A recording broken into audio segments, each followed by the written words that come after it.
situation, and so far, the 900% increase in the number of COVID cases at the border June over June is not doing anything to change the narrative or change the policy of the Biden administration. We are looking at human trafficking, illicit narcotics coming into the country, and now COVID cases. No wonder there is now renewed panic in the streets about a review and a redo of what we saw in 2020. I don't know that if this is not going to change their policy, I don't know what will. Bill? Fair question.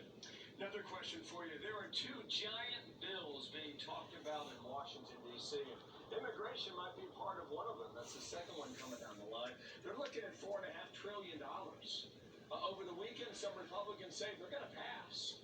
Well, AOC said over the weekend that she might get in the way of all of this.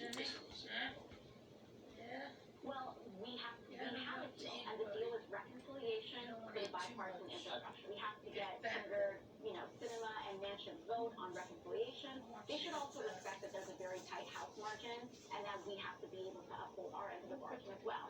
And House progressives are also part of that majority. I know you took this up over the weekend as well. How would you forecast this? Whether it's infrastructure or the $3.5 trillion to follow that, what would be your expectation? Well, let me just say that there are so many gimmicks in that $3.5 trillion bill. Bill, it's actually not $3.5 trillion. It's actually $5.5 trillion. According to the Committee for a Responsible Budget, there are gimmicks in there that they are making assumptions that these welfare issues go away midway through the 10-year period, but they're not going to go away because once you give people things like child care, health care, free college, in the mail, amnesty, etc., etc., it's very hard to take those things back. So consider